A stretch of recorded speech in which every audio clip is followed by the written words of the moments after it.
Notre expert emploi à mes côtés. Bonjour Philippe Duport. Bonjour Céline. Vous nous le révéliez dès ce matin, le gouvernement va lancer à partir du mois prochain une grande campagne de testing pour savoir si les candidats portant des noms à consonance arabe sont victimes de discrimination à l'embauche. Un phénomène attesté par de nombreuses études, mais dont on va avoir une photographie exacte. Oui, c'est désormais certain, Céline, la grande campagne de testing qui avait été promise par Manuel Valls, d'abord en mai dernier, puis au mois d'octobre, est bel et bien lancée. Dès le début du mois d'avril, les premiers vrais faux CV vont être envoyés. Alors, deux candidatures similaires, même diplôme, même expérience professionnelle. Une petite différence, le patronyme. L'un d'entre eux sera à consonance arabe.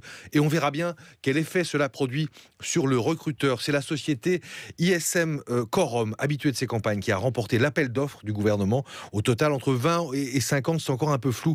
50 entreprises de plus de 1000 salariés seront testées. On sait que la campagne va durer 3 mois. Les entreprises resteront anonymes. Il ne s'agit pas de les pointer du doigt, mais les résultats chiffrés seront publiés en septembre. Bonjour Jean-Christophe Sibéras.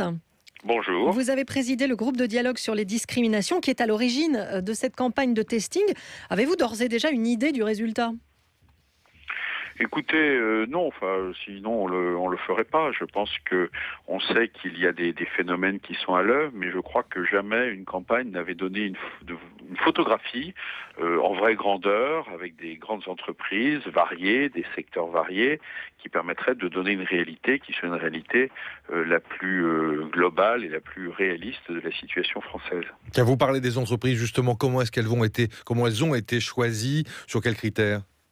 Alors écoutez, là, de ce point de vue-là, il y a un comité scientifique qui a été mis en place au ministère du Travail avec des spécialistes indépendants et c'est eux qui vont choisir les entreprises sélectionnées. Moi-même, déjà, je ne les connais pas et ça ne doit pas être effectivement connu puisque, comme vous l'avez fort justement rappelé, le sujet ne consiste pas à effectivement dénoncer telle ou telle pratique, mais c'est plutôt à ce que collectivement, la France, à un moment donné, se regarde en face et dise voilà comment nous recrutons et quels sont les biais qui s'opèrent et surtout quelle est l'ampleur des biais, parce que des biais, il y en a sans doute.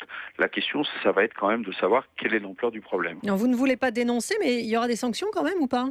Ah non, pas du tout. Il n'y a pas du tout de sanction. C'est une démarche, le groupe de travail que j'ai animé a dit, ce qu'il faut, c'est qu'on sorte du déni et qu'on prenne une position effectivement adulte en essayant de regarder les choses en face. Donc il ne s'agit pas de sanctionner, il s'agit simplement de prendre conscience collectivement, tous ensemble, des problèmes. Alors, une fois qu'on a la photo, vous parlez de photographie, qu'est-ce qu'on en fait de cette photo ? On la regarde, elle n'est pas très jolie à voir. Qu'est-ce qu'on en fait ?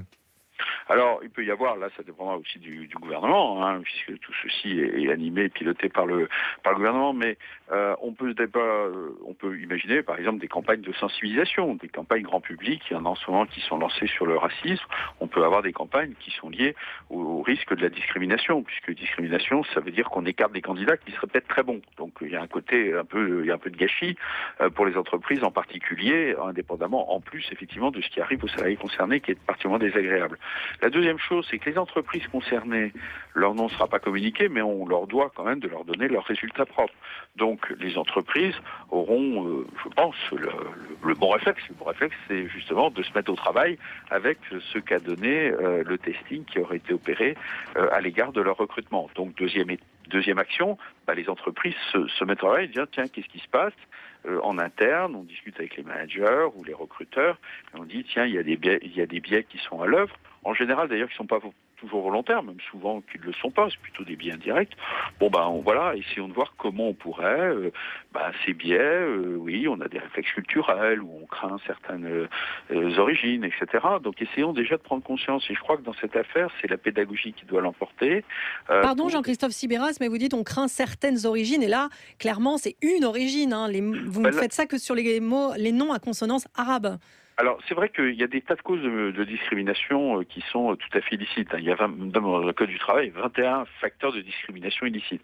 Bon, pour une campagne qui ne pouvait pas durer des années, 3 mois, avec des résultats quand même relativement rapides, il fallait effectivement choisir. Donc là, c'est toujours le débat, c'est quel est le critère. Bon, Et il n'y a pas de meilleur critère. Simplement, effectivement, le choix qui a été fait, c'est un choix politique, c'est plutôt de dire prenons la discrimination en raison des origines. On pourrait choisir d'autres critères, mais cette campagne, effectivement, elle est axée sur un critère, c'est celui des origines. Merci beaucoup Jean-Christophe Sibéras d'avoir été avec nous en direct. Un dernier mot, Philippe. Oui, à noter que justement aujourd'hui, le défenseur des droits lance un appel à témoignages sur les difficultés que rencontrent les jeunes pour accéder au monde du travail. Les témoignages sont à poster sur le site du défenseur des droits, défenseurdesdroits.fr en un seul mot. Un lien qui sera disponible bien sûr sur franceinfo.fr à la page de On s'y emploie. À demain, Philippe Duport.